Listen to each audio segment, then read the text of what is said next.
best in the biz. Yeah. Join the team. CTR is who we are, the media network, that's the best by far. Whether you listen at your home, at your job, in your car, come get the information that's needed above par. Never lasting, motivational podcasting, giving you the answers to the questions that you asking. Serious talks and topics, how to come up and profit, how to better yourself. Your health is here, we got it. Reaching 350 million, they tuning in. We in 50 different countries, we all can. And like-minded, find your purpose and your assignment. Come get your fix, your feel, your mental alignment. Get active and speak to the masses. Build your influence all levels and all classes. Now you know you can monetize and grow. CTR Media Network. Start the Vera Thomas Show. The Vera Thomas Show. The Vera Thomas Show. The Vera Thomas Show. Let's talk about it. Let's talk about it. Let's talk about it. Let's talk about it. Let's talk about it. Let's talk about it. On the Vera Thomas Show. Let's talk about it. Yeah.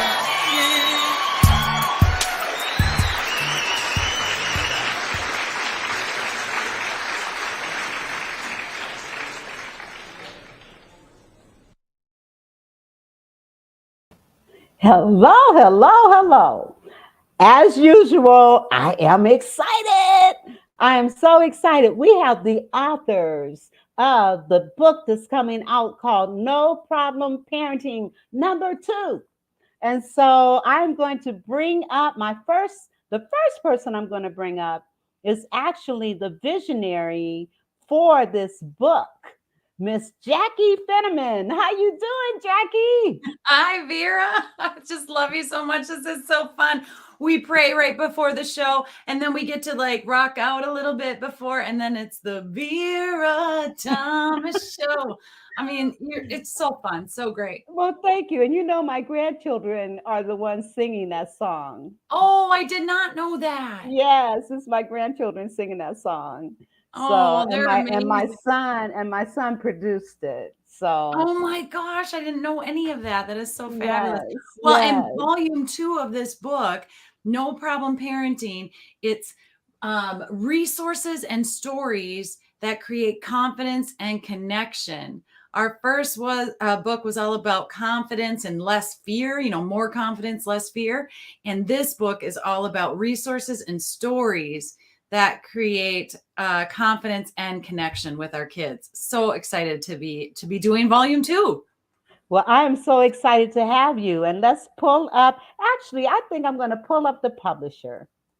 Oh yeah, let's do that. Hello, Linda. How you doing? We brought up the visionary Jaci Finneman, and now we have Linda Sunshine West. Sunshine. Sunshine. Let the sun shine in. All right. So I'd like for you to share with our audience a little bit about your company. And I know you're not an author in the book, but what motivated you and inspired you to want to be a part of this collaboration as the publisher? Yes. Thanks, Vera, so much for having us. You're bringing all the authors on to, that talk about their chapters in this book, about the impact that they're making on the planet. And I just want to start with, I love how the song is all in the family. Like you kept that all in the family. And I got like Jackie, the Vera Thomas Show. I was listening to that. I was like, I'm rocking out too. This book here, the No Problem Parenting book, it was brought to me by a friend. You're going to actually meet her in a little bit, Kohila Sivas. She's one of the authors in this book. And when I met with Jackie to learn more about the book, the project, what she was working on, I just love her personality and I love being around her. And for me, it's really important to be surrounded by positive, uplifting, motivational people because, I grew up in a very volatile, abusive environment. There was a lot of negativity in that, a lot of judgment. And I decided at age 51 that I'm going to spend the rest of my life having as much fun as possible, hanging out with positive and uplifting people who are making a positive impact on the planet. So when Action Takers Publishing was born, several years ago, that was one of my focuses, was to find those people to hang out with and to be in our books. And it's unfolding tremendously. I think we're at author number 310 now. So it's just like, I know, it's just like blowing up, which is in a good way, a good kind of blowing up, not a bad kind of blowing up. Congratulations. Thank you so much.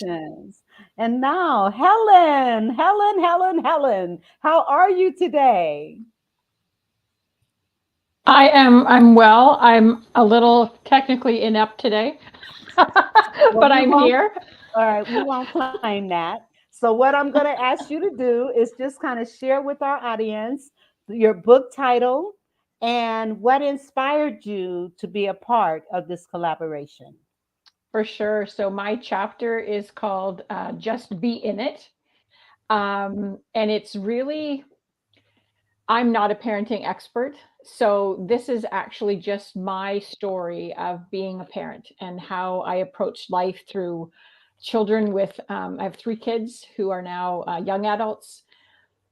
They've all gone through their own kind of challenges. They all have their own unique personalities. And I just thought it would be fun to write. I tell people all the time that I learn so much from my children. And I thought, you know what, it would just be a great way to honor them, to talk about how I chose to parent them in this book.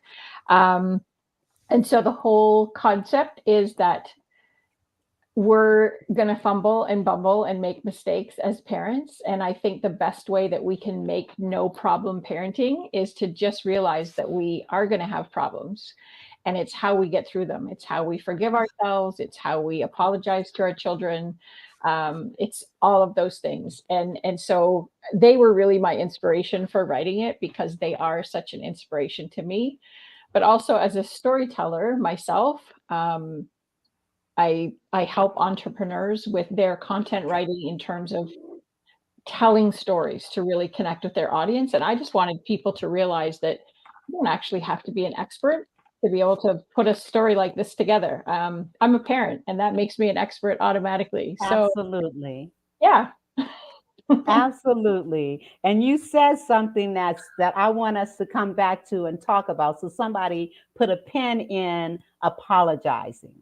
Okay, because so oftentimes parents think that they don't have to apologize to their kids. And so put a pin in it so that we can come back to that. Okay, fantastic.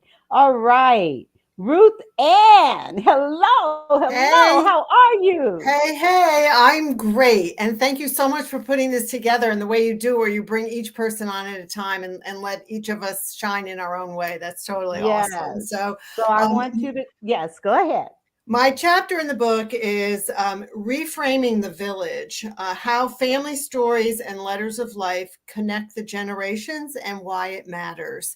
And I love that this second book is about confidence and connection, because those are the 2 core things that sharing our family stories, even bringing forward stories of people who are no longer with us, it forms this connection, but it's also been shown that it builds confidence and can help build self-esteem, a sense of belonging at the very core level for children and for our families. And by children, I don't necessarily mean just minor children. I mean adult children as well. So I'm all about helping people intentionally capture the story. So sharing the stories is one part of it, sitting around the table or sitting around, the family sitting around, but being more intentional about capturing them with that goal of it being really part of your family's legacy, and also understanding how in the present,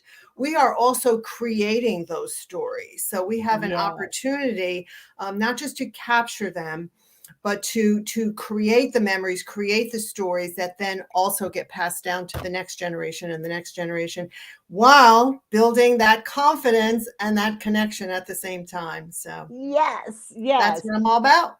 Yes, awesome. Another thing I want you to put a pin in is adult children. Okay. Okay, got Because it. as each person talks, I'm getting some ideas of some topics that we can expound upon. Got All it. right. Dina Lynn, hello, hello, hello. How are you? Good. Hello. So nice to be here. Thank you for inviting me, Vera and Well, I am Jackie. so happy that you're here, and I am going to give you the floor to share with us about your book title and what inspired you to be a part of this. All right. Thank you. I did not contribute a chapter to this book. Oh, that's right. Yeah, I wanted to, but I just had too many really cool things going on. And one of those things was a podcast. And Jackie was actually really foundational in encouraging me, you can do this. And so I was interested in her book on the last book. And then when I said to her, when you do another book, I'm going to be part of it. But this podcast is what I put my energy in. And sometimes you just have too many good things, so you have to pick one. But anyways, in the book, I have an ad, and I have an ad for my coaching services. And I am a speech language pathologist. And so my podcast is about helping parents to be able to help their children with communication and connection strategies. So the pairing up with Jackie's book was exactly right. And the pairing up with Jackie is exactly right. And so this idea of building up our parents and having communication and connection and confidence and all of that is just what I do. So yeah, and my podcast is now at top 2% global ranking in both the categories of family and kids and then parenting. So I am super pumped on that. That is wonderful. That is awesome. Well, I'm glad you're here, and you are a contributor as I well. am And we as an ad. yes, and we appreciate it. Dr. Mort, how are you? I am fine. Thanks for having me here. Yes, well, I'm glad you're here. And if you would just share with our audience your book title or your chapter title and your inspiration to be a part of this. Yeah, well, I'm an internal medicine doctor and a 40-year stress and anger elimination expert. And the title of my chapter in the book is No More Angry Dads. So just think for a moment, what if there were no more angry dads? How would life be different? How would families be different? What would happen to the divorce rate? What would happen to kids growing up in families where they didn't have to be exposed to a lot of anger from their parents? So that's my real inspiration for wanting to be in this book, where I could reach parents with the message that I have, that you don't have to put up with anger in your life. There are ways to learn how to get rid of it. I'm not talking about managing it. I'm talking about actually going from being an angry person to a not angry person, which is what happened for me. I was very angry in my 20s and 30s as a young doctor. And I finally figured out what was going on so I could cure myself of this anger. And then once I did that, I had been seeing the impact of anger on people's health as a practicing doctor. And I was like, boy, I've got to share this technology that I've discovered, so that it's really important for people's health and well-being. And patients would tell me about the disruptions in their family, not just their health problems, but when they would get divorced, or their kids be alienated from their kids, or some horrible thing would happen because of an anger outburst that they had. So I knew the damage that anger does, and I want to try and break the cycle, where you have angry parents and they produce angry kids, and they grow up to be angry parents producing angry kids. Yes, So, a cycle. Yes. It's cool to step in and stop all that. Absolutely. And I work with kids, and when being in the schools, one of the questions when they introduce themselves, one of the questions I ask them, what is it that you feel you need to work on? And I cannot tell you how many kids say, I need to deal with my anger issues. Mm-hmm. So, and like you said, if you've got an angry parent, how can you not be an angry kid? Because children grow to be what they see. And so what you're doing is so important. And so what everybody here is doing is so important. But the anger issue is an issue that needs to be addressed seriously. Because we got a lot of angry people in this country, period. Absolutely. It needs to be addressed. And it's getting worse, not better. And yes. So we need you, doctor. Hello, Kahila. How are you? I'm very good. Thank you, Vera, for having me here today. Yes, well, I'm so glad you're here. And if you would share with our audience, we appreciate it. Yes, so I met Jackie about 6, 7 months ago, but I know Linda for a bit. I think I did 4 collaboration. This is my 4th collaboration with her, and I also have launched 2 of my own books with her. So Linda is amazing at what she does. So thank you. So my chapter could not be in a better book than this one because it's all about confidence. And right now, students, because of the lockdown and what has been happening over the past 2.5 years, they have lost all their confidence in learning. And there's a lot of social, emotional issues going on. So I decided to write a chapter on this. And as I said, there could be not a better book to be in. So the chapter's name is No Problem. I just added that today. Rebounding your kids from lockdown learning loss. So this is all about strategies for parents to gain back their confidence, because I think this is very important, what's going on in the education system. And I'm an ex-teacher. I left the education 11 years ago, and I started my own coaching methodology. Now we have over 80 teachers who are also leaving the education system, so they can offer holistic learning environment and meaningful learning strategies for their students, so they're not stuck in the classroom where it's not working.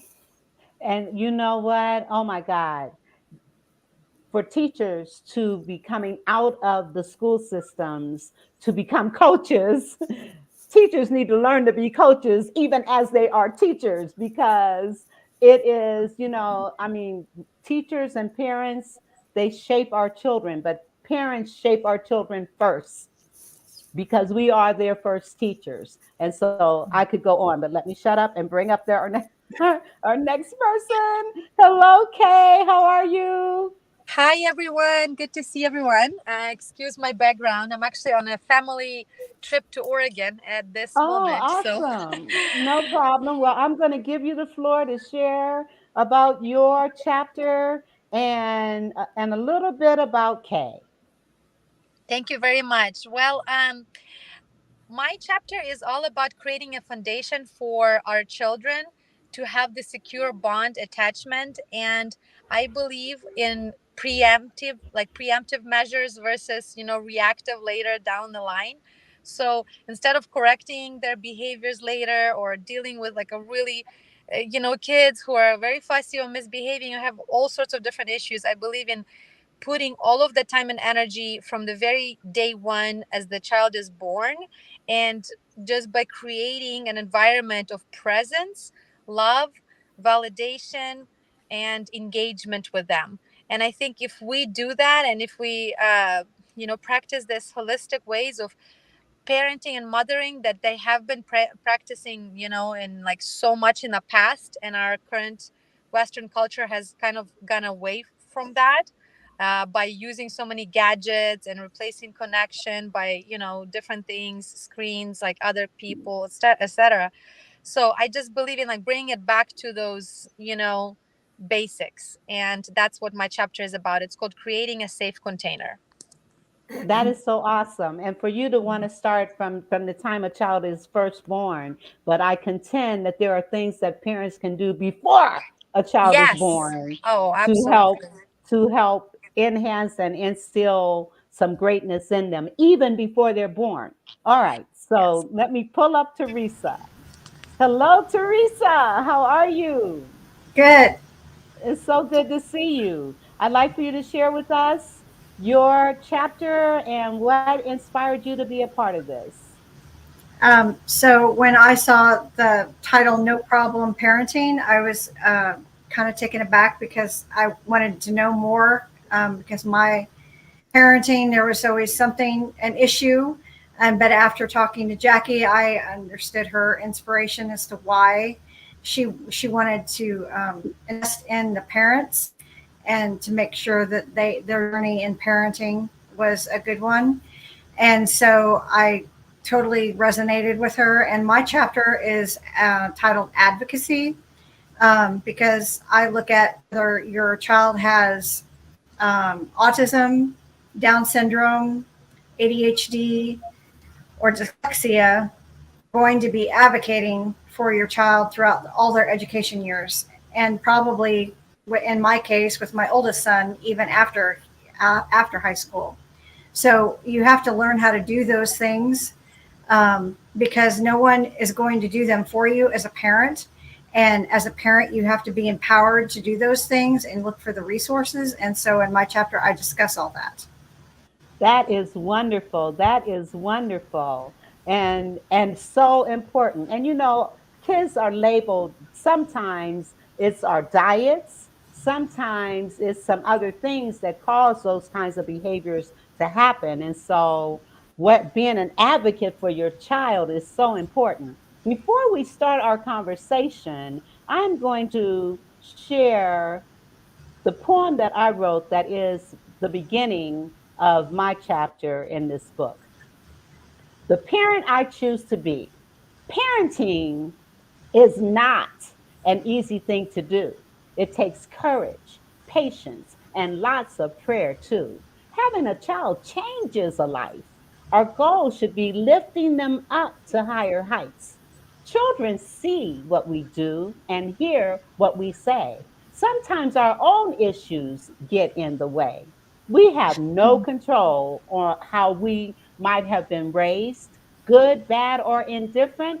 We can choose better ways to develop our children to be their best.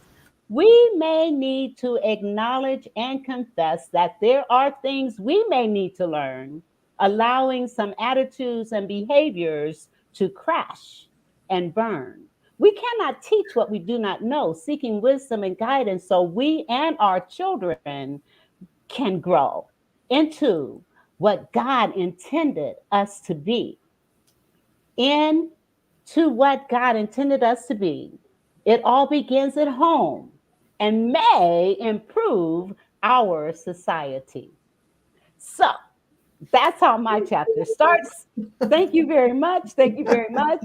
And now there are so many things I want to talk about. But you know what? I do have a couple of commercials. So I think I better at least do a couple of those before we get into our conversation. And then we can keep it moving. And the first commercial I am going to do is Action Takers Publishing Company.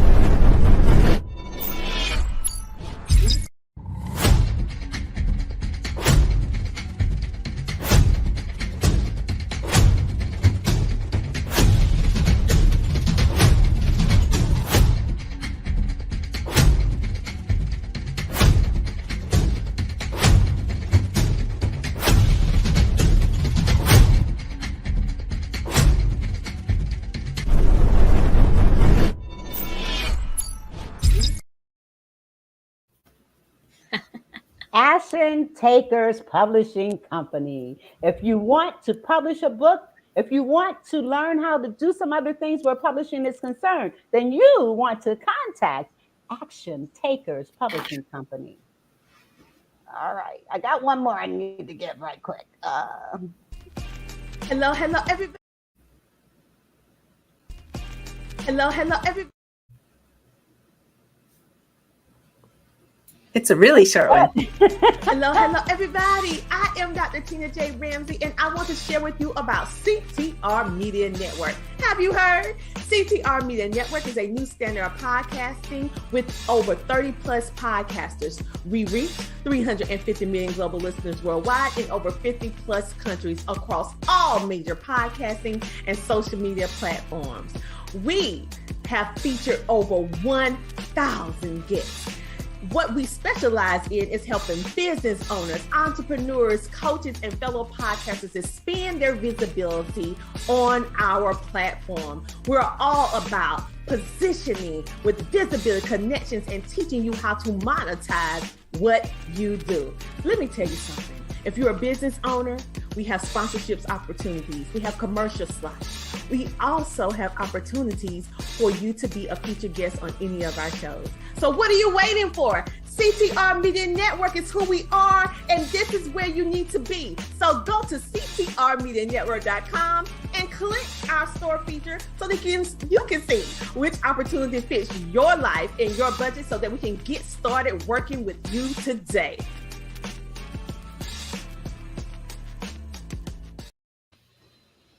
CTR Media Network. I am honored to be a part of this network. And I'm telling you, it is awesome if you are just beginning to be a podcaster or if you are a seasoned podcaster and you want additional exposure, visibility, and monetization of what it is that you do. You want to contact ctrmedianetwork.com. All right. Now let's get into our topics. All right. The first thing, yes, Linda. Yes, I'm ready to go. I'm ready to go. All right. I want to talk about anger first and the impact that it is having on our children, on our society. Look at everything that's happening out of anger. So chime in, you guys. Let's hear what you have to say. Better start with Mort, huh? I was going to wait to see what other people had to say. Well, there is a game out there called Angry Birds, right? So maybe people are trying to copy that or something. I don't know. Yeah. No, I mean, anger, I think we make two big mistakes with anger. We either blow it off and say, oh, it's no big deal. You know, it's not something I really need to worry about or do anything about. Or we conclude, we just throw up our arms in despair and say, well, you can't do anything about it anyway. So why bother? So either one of those two mistakes is going to leave you being angry. And however often you do, some people do it more than others. But those two ideas are very prevalent in our society, and they really keep people stuck. And neither of them is true. Anger is not a small thing. It's very damaging to us, and particularly our kids. You know, kids don't really handle anger the way we as adults do. We kind of brush it. We can brush it off, but kids take it very personally. And when parents get angry at kids, even though it may be justified in the parent's mind, the kids take it really, you know, like there's something wrong with them. Yes. And that can leave scars, emotional scars for them. And plus teaches them to be angry people as well. So there's that aspect of it, but it's very damaging to our own health and our own peace of mind. And, you know, you can lose a marriage because of anger. You can lose your job because of anger. You can lose your health because of anger. Not to mention your peace of mind and sleep and all kinds of other critical things. So it's a huge, huge problem. And most people are just resigned to the fact that, well, you just got to put up with it, which is not necessary. Well, Dr. Mark, what I want to ask you to do, I know we want people to read the book, but can you please just give one tool, one thing that if people are battling and dealing with anger issues, can you give them one pointer that they might be able to use to begin to address that issue within themselves and within their children? Yes. The big mistake we all make, because society has taught us to make it, is to think that the things that happen around us are what's causing our anger. So we see something that doesn't look right, somebody behaving badly, and we get angry. It looks like it's a one-to-one cause-effect relationship. It's not. Yes, the triggers are the outside things. They trigger our anger. But what's really causing the anger is the thought patterns and behavior patterns that get triggered within us. And nobody's encouraging us to learn about them, to recognize what they are, or to figure out how to deal with them. But that's where the anger is really coming from. If you think it's coming from the things other people are doing, or your kids are doing, or your spouse is doing, or the government is doing, or any of that stuff, you're on the wrong track.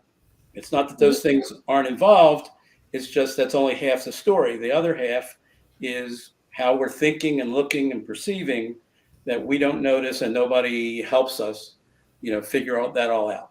I mean, I went through all my education, including 4 years of medical school and 3 years of medical residency. Nobody ever taught me how to understand anger or any other emotion that I might have. Yes. And the school systems just leave it to you to figure it out. And if you can figure it out, there are secrets to mastering your emotions, but you got to go search for them because they're not going to be served to you on a silver platter. Right. And okay. Go ahead. I'll shut up. Go ahead. Well, I'd like to jump in here. Just thank you for that, Mort. Of course, brilliance. But I want to share something that anger isn't always loud.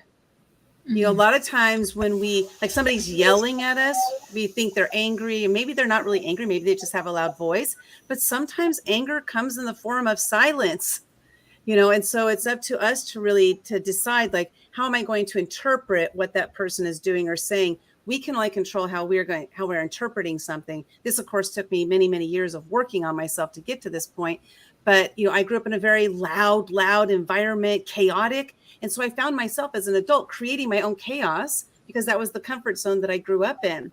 It was loud. But I've also found that there are some people that I might feel this sense of like they're angry at me just because like maybe their brow is furrowed, right? And I just feel like they're angry at me, but they're not saying anything. So anger isn't always loud. I just wanted to share that.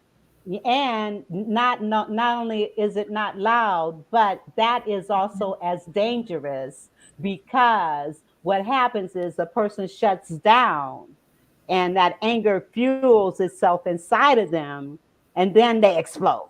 You know what I'm saying? Over other things. But one of the things, if we can remember what Eleanor Roosevelt said, no one can make you feel any kind of way without your permission. No one, and so if we recognize and understand, you may do something that may, and I may end up being angry about it, but like Dr. Mort said, it's a mindset. Just because you've done something that's made me angry does not mean that I have to take it on myself and feel angry about it. You know, anyway, let me shut up. Okay. The other thing that I wanted us to talk about, what was that thing that I said, put a pin in it? We wanted to talk about apologizing. Yes, yes. There are so many parents that feel like they don't owe their children any apologies. However, if you've done something and you recognize that what you've done was not right, or it made your children feel a certain way that that you should not have made them feel, let's talk about apologizing. I'm going to shut up. Vera, never shut up. Never shut up. I'm just saying. Vera? Yes. It's funny because I'm a stress expert, and there's very few doctors that are stress experts. And one of the reasons is because what I discovered many years ago, almost 40 years ago, was that the biggest way to get rid of stress is to realize when you're wrong about stuff. Yes. And it's the hardest thing for us to do because everything in society argues against that and makes us want to be right. And as being a doctor, I was trained to be right. You know, the worst thing a doctor can do is be wrong and make a mistake. So I went through 7 years of indoctrination where the worst thing was to be wrong. And it turned out that was the greatest thing that made the biggest difference in my life when I was finally willing to admit how many things I was wrong about, not in medicine per se, but in other aspects of life. Thank God, not medicine. Yeah, about relationships, about my emotions, about so many other things, how many things I was wrong about. And when you're willing to acknowledge and admit how many things you're wrong about, it's natural to want to apologize because you're making mistakes all over the place all the time and misperceiving things, misunderstanding things. And it's the most truthful thing to do, to say, gee, I really screwed that up, or I really made a false assumption, or I assumed you did this or thought this or whatever, and I was totally wrong. Please forgive me, you know. So. Yeah, You know, accepting. this book is about connection. And one of the biggest connection breakers is going to be the lack of going back and making repair. The allowing a passive, aggressive, quiet anger. The allowing of the big angry bursts, but not going back and apologizing.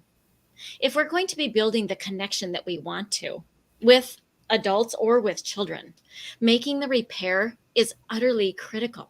You know, we have to know how to do that because our connection is based on that. And I don't work with adults typically, you know, like in the area of language, in the area of anger. I talk to the adults about what is going on with your children. So when the children have been experiencing this kind of anger, and so often I see that the children will turn that anger in on themselves. They will Yes. start to be thinking negative thoughts about themselves. And how is it then that the parents can come up with the questions? How can they talk to their child to be able to draw out of them what's going on if they themselves don't know how to step back and say, I'm sorry, I was wrong. Here's what I want to do now. Can I try again? And model that example of how is it that we're going to be able to admit that error, do our growing, and show it to our children. And then they don't have the shame of, oh no, I made a mistake. Now I can't admit anything. Right. Awareness precedes change. When we know better, we do better. And parents need to recognize you can't teach what you don't know. How are you going to teach a child not to be angry if you haven't dealt with it yourself? How are you going to teach a child to apologize when you're always right? You know what I'm saying? And so, Oh my gosh. So um, I know Kokila wants to go. And I think we were And I want talking to about go. apologizing because something Helen said, right? yes. So And Helen, I want to remind us. recognize we have a listener from UK. And they're saying, how are you all? Yes, We are great. we are great. Thank you so much for being here. All right, all right. Go ahead. May I piggyback on the apology really quick? Yeah. I just wanted to just affirm what the last thing that was said, because me personally, I also grew up in a very dysfunctional, abusive um, environment where my mom, she did what she did, but there was no repair. And now looking back, unpacking this stuff in years of therapy, I realized that the thing that hurt me the most is not the physical abuse or the emotional abuse, but it's the fact that she never came back to comfort me after it. And I think now, so I just wanted to confirm it with a real life experience, and wanting to do different for my son, just understanding I'm a human and sometimes I can lose it. I can freaking lose it because it's a lot of stressors to just live a little life with little kids or even big kids. And just coming to them and just saying, hey, this was not okay, I'm not committed to this. And it just makes all of the difference. It does. It does. Man, okay. Someone else wanted to say something.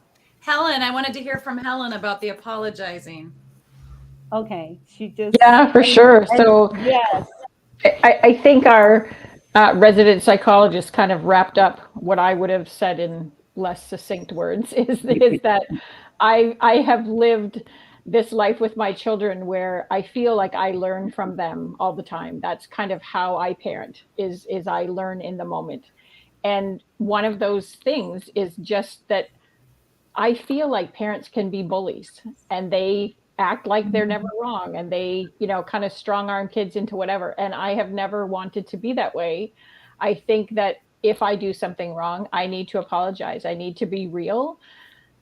I think it makes for a better dynamic in your relationship with your children because there's trust and there's not judgment. But I think as well as what was stated earlier, it teaches them those skills themselves, right? It teaches them that they can admit to mistakes and not be shamed for it. I think there's so much in terms of that apology facet. Like I know I'm divorced now, but my husband, my then husband, and myself approached it very differently. And the relationship my kids have with me and him is very, very different because they feel judged and they feel continually how would I say, try to be controlled by someone who they know is wrong. Right. Yes. So it's, yeah. Yes. And you mentioned a very important thing. There are some parents that are bullies. Oh, yeah. And placing guilt, making a child feel guilty is one of those ways of bullying because it's manipulating a child and it's making a child feel less than, because you're trying to get them to do something that you want them to do. That's a form of bullying. All right. There's so much we can talk about. I know, and we still wanted to get to the adult children topic that Ruth Ann was sharing with us. So we're going to go quick. Include in that topic boundaries, okay? because we need to look at boundaries where adult kids are concerned, as well as boundaries of our children that we're raising in our home. All right, go ahead. Well, I'm not sure what you wanted to say about adult children, because I don't know at what point I actually said that. But I will say that in terms of moving away from the topic of boundaries and apologies and all of that, so as adult children, so first of all, if we're a parent of an adult child, we still have, they still are in the, I'll call it hierarchy. That's not the right word because I don't like to think of it as hierarchy, but in the chronological age, right? They still are your child, Right. and they still yearn for the stories and can still make connections. So it's not just for small children. There are so many ways, and that we can connect. And quite honestly, as our adult children get older and older themselves, they will reach a place where they might actually yearn for the stories. When they're younger, they may not get it if you're being intentional about sharing the stories, but they don't get it or appreciate it or understand the gift yet. But as they get older, they will come to understand the gift. And another thing that I do as talking about legacy and family stories are these letters of life, which is when I frame it a certain way, people are like, oh, I don't really want to talk about that. But if you think about, like, if you died tomorrow, like if something happened to you, what stories, messages, lessons of life, lessons of love would you want your children to know? And then beyond that, did you put it in writing? Is it something, is it guidance? Is it anchoring? Is it something that you could create that would carry them through life, not only when they're living, but when you're no longer here? So the stories can benefit our children in so many different ways. So when I think of children, I mean, my kids are in their 30s, but they're still my children. So there's a tendency to think of children as minor children, like when we're raising our children. But in some ways, we're never done raising our children. We're not really raising them, but we're never done with our relationship with our children. That's the right? word.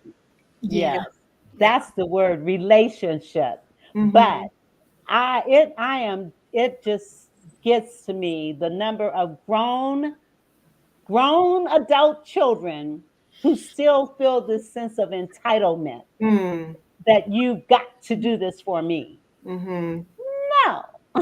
And also feeling like, I know, like when we talk about boundaries, my son stayed with me until he was 24 years old. But when he stopped obeying my rules and dealing with my boundaries, he had to go. But so many times, parents allow their kids to control, especially adult children, to control them and stress them to the point where they get sick. It's like, you know. Yeah, that's a give whole them nother the- podcast and episode, isn't it? Yeah, It's yeah. so true, Vera. It is. I have another Are we commercial. freezing? Yeah. Hold on. I got to do another commercial. Okay. All right. And then I want to pick up something when we come back. Okay. Write it down. Make sure we don't lose it.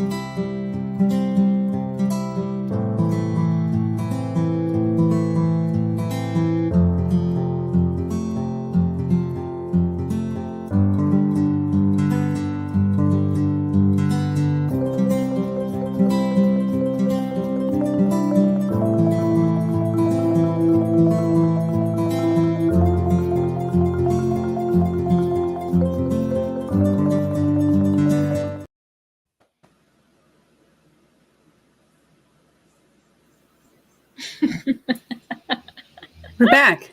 We're back. Are we back? I'm back. Are you back? I'm back. You know, before anybody really starts talking about that last topic, I wanted to say how I'm forgetting everybody's names, but you know, when you talked about letters of life and lessons of love, it is a way to take all three topics that we've just talked about, and it kind of wraps it up, because we're talking about anger and we're talking about adult children. And we're talking about how to make repairs. And I think it is so important to remember that making those repairs with our adult children, when, like Christina said, we blow it, because we all do, we all will. And even with our adult children, we do. But learning to make that repair is so important. And that wraps everything up in a bow, except for the entitlement, which is where you just went. Yes. But I mean, have any of you experienced grown adult children feeling a sense of entitlement? Like you owe them something? I mean, come on now. I have been that child. Okay. Yeah, Awareness precedes change. Okay, go ahead. Well, the thing is that it's all a product of the environment you grow up in. And I grew up in an environment where we felt entitled. And so later in life, maybe age 23, 24, my parents gave these things to all my siblings, but didn't give it to me. And I felt, that was a form of jealousy. There was all kinds of stuff going on there, but I felt entitled to have it. And did I deserve it? I don't know. I don't know if I should have felt like I was entitled, but it was the environment I grew up in, and that was all I knew. I didn't know anything different. So we teach our kids how to act. And so the entitlement, it's not on the kid. It's on the parent, 100%. It's on the teachers. It's on the adults that we meet in our lives. We're teaching our kids how to be adults. 100%. And so they're moving into that. So I just wanted to share that I was that kid and I'm no longer that kid. Okay. At 60, I'm over it. I was going to say the same thing. I think the parents, how we give certain things to our kids as they're growing, did they earn it, or was it just like given and they expect that, right? So you can't just change someone after we grew them to be that way. I agree. They're like, you told me I can have it. Give it to me. Right. Exactly. So that's why it's important when our children are growing up that we teach them more about responsibility and acceptance of their behaviors and their actions before they become adults, Which is the example the parents give. And absolutely. Yeah, I wanted to share that too, that I think, this sense of entitlement, I think, is almost like a cultural shift. Like when I think back to when my oldest is now 30, when she was in school, it was just here. I'm in Canada, but it was when they were starting the whole idea that all the kids got awards, whether they were good or not in school, right? And so everybody got to make the sports team or whatever. And so as we continue down this path of everybody kind of gets everything they want, I mean, if you even look at the woke culture that we're in today, there's just more and more of that. And I think as parents, we can't give that away to the school system. We can't give that away to social media or friend groups or whatever it is. That's where the parenting really comes into play, is to say, these are our values, and you are not actually entitled to these things that the world is trying to tell you are. You've got to work hard. You've got to have morals. You've got to show up for things. And it's very easy to let the school system or other things kind of take that place. And that's where, like, we really need to step in as parents and have those boundaries and those rules ourselves. Absolutely. And I think that we were, like what Ruth Ann is saying too, and what Ruth Ann does with capturing the journey, you get to share your thoughts, your experience, your knowledge, your apology, I wish I would have done it different, whatever, in this capturing the journey. Because part of it is that. Yeah, it's like using the stories to teach the lessons, because even if you didn't teach the lesson correctly, you didn't teach it perfectly, you still had certain values. In other words, if that was your attempt, I don't know, we could have a whole conversation about that, but I'm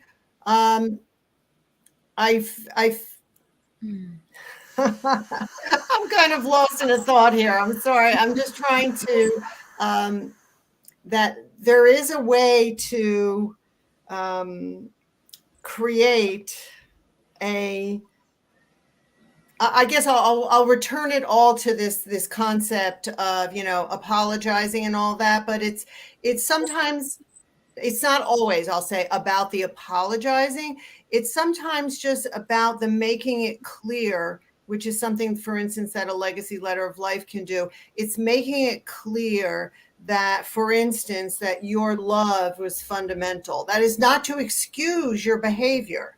And to, if you behave badly, there are the boundaries and the apology, but you also have an opportunity to, through stories of things that happened with you, to explain to explain a lot of things, not Well, because we all come excuse them. from somewhere, right? We all come from Right. somewhere. We all come from a And they're story. not, and we shouldn't all focus on just the mistakes or the apologies we need to make. It's also, here's what I learned from your grandfather, and here's why our family has this value.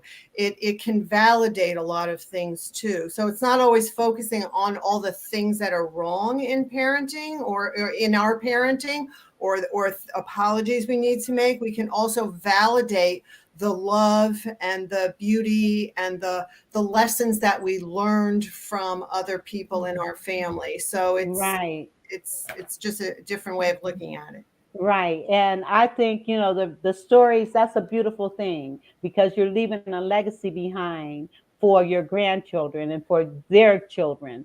And so I think to write out your life in a way and share some nuggets with your to leave behind, I think that's wonderful. And one of the questions that I ask in my trainings, especially with adults, is, what do you wish you had been told as a child? And so often, we get things like, I wish I had been told I love you. I wish I had been told I'm proud of you. And all these things. And so if we as adults did not get those things as children, when we were growing up, then my thing is, then please make sure that you're doing those things with your kids. The things that you felt you lacked and didn't get as a child, make sure you're pouring that into your child.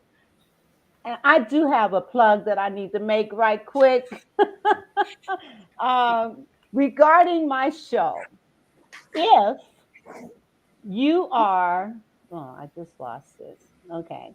First of all, I do want you to share. Everybody go like, share, and comment, subscribe. Thank you. Spread some love to Vera. You've had some Thank amazing you. guests I was on. trying to do it. The fact that you normally have one guest and you have invited all of us, which PS, there's 15 authors that aren't here tonight. So we have another 15 chapters in the book, right? So the fact that you're managing and doing all this for us tonight, Vera, is just amazing. I'm so appreciative. But I'm doing this because our listening audience needs to understand the impact of their parenting has on their children. When you consider the second cause of death for 10-year-olds to 34-year-olds is suicide, parents have got to be more engaged in their children's lives, and they've got to know the tools, have the tools and the resources to do that.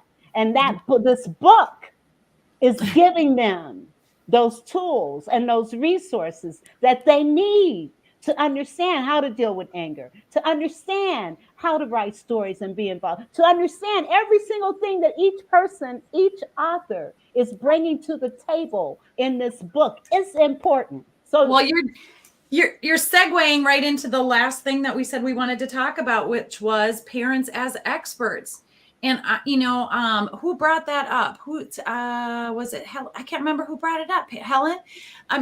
I teach that in my No Problem Parenting stuff. You are the expert of your child, but it doesn't always feel that way, right? But just like the president of a company, the expert of a company, right? You don't have to be the expert in every area of your company to be the expert of your company. So you can be the expert of your child, but it doesn't mean you have to know everything.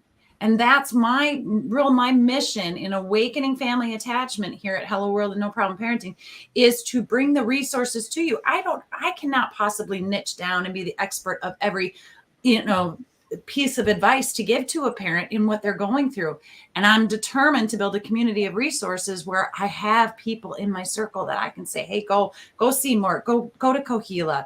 Ruth Ann's got this legacy, this as you're parents are aging, you know, and capture those stories and make sure that you're doing all that. I mean, like, I have a wealth of people here, but just know you are the expert of your child, but you can reach out for help. Exactly. And single mothers, like I was a single mom of a son because I left my husband when my son was 6 months old, because of abuse. And I wasn't going to raise him in that kind of environment. And so, Linda, when you shared that in the other meeting that we had, I could relate so much. And kudos to you for taking that step when your children were so young, because so many parents stay into those relationships thinking I'm doing it for my child, when in actuality, you're damaging your child by staying in those negative environments.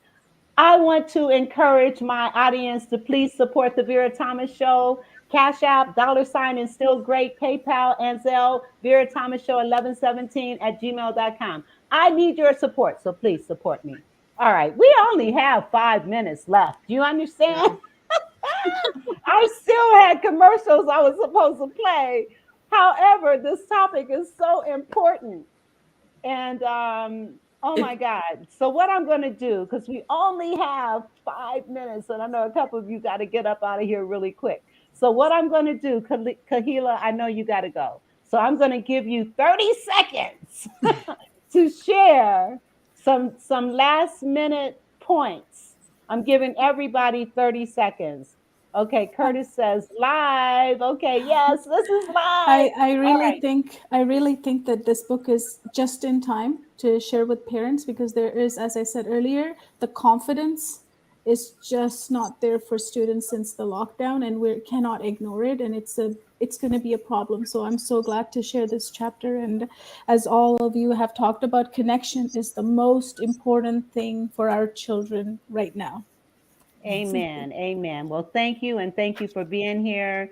And if you slip out because you got to go, I understand. Dr. Mort. Yes, I just would leave everybody with one thought.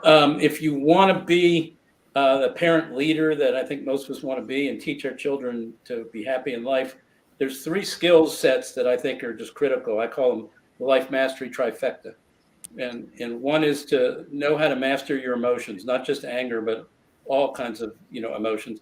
Know how to master relationships, which is where apologizing and not being right and all that stuff comes in, and knowing how to master stress.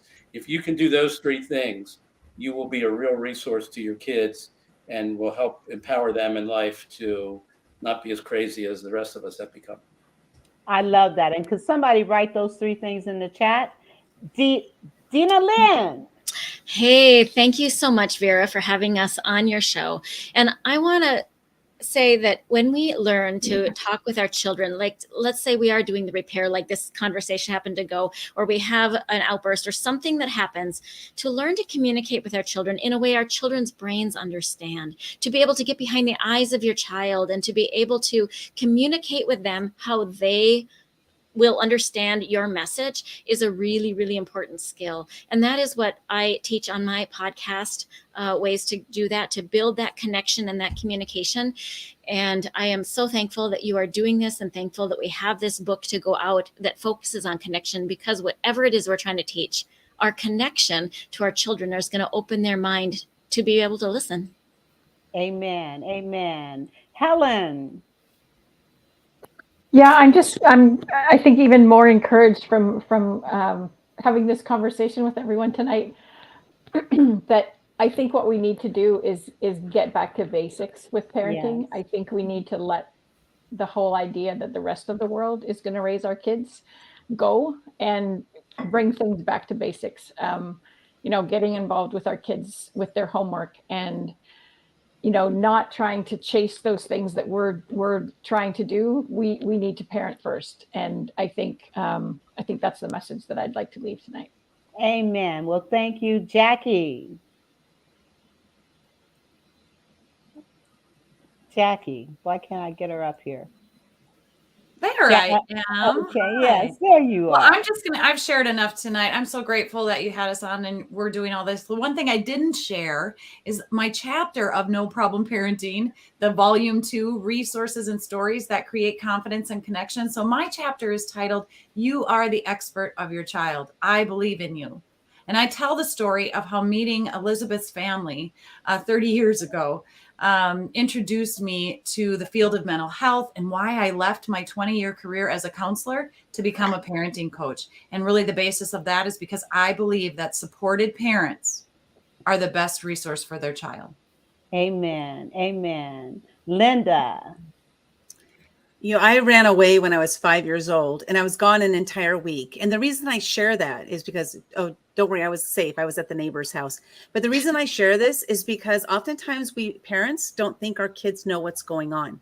I knew very well what was going on, and I knew I didn't want to live in that kind of environment. So be careful what you say because your kids hear it. Be careful how you act because your kids see it and they witness it. And just get out there and do the best you can. That's all you can do. Amen. Thank you. Ruth Ann. I'll leave you with this thought that the stories of your family, I'm not talking about things that may have not been good stories, but the ability to share family stories and love and values through family stories can be so core to a child, again, even an adult child, but can be so core in a sense of a belonging and a greater connection. So I encourage everyone to intentionally capture, share, and in the present also create stories with all the generations of your family, all the generations. They all count. And yeah, I'll leave it at that. Thank you. That's awesome. Okay. Kay. Okay. Here I am, and Lucy, my baby's right there Okay, you're breaking up. behind me sleeping. So Oh, yeah. okay, well, Okay. take a breath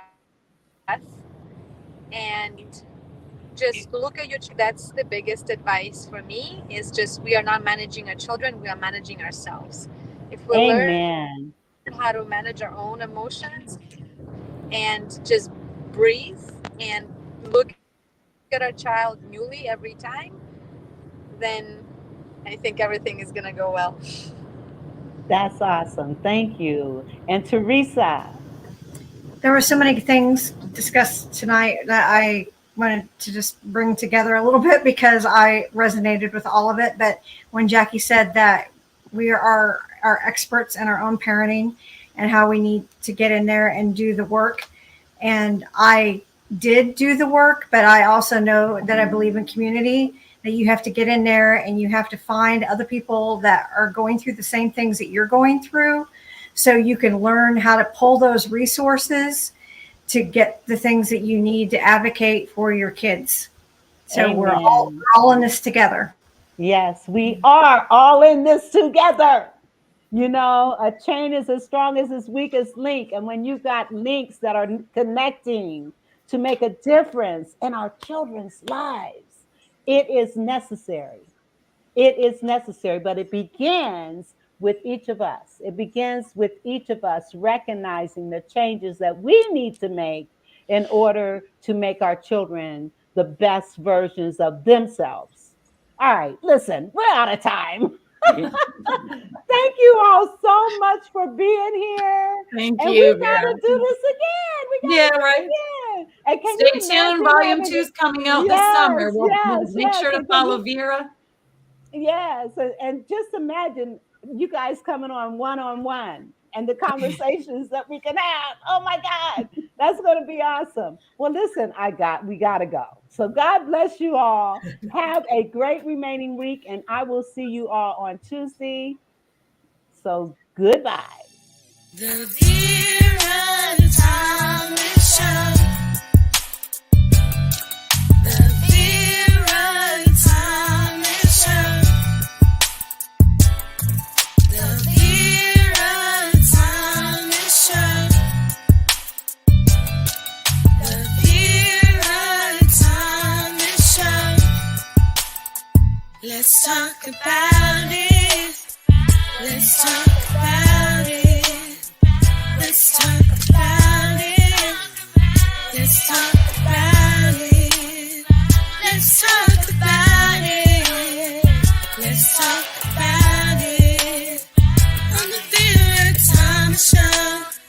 Let's talk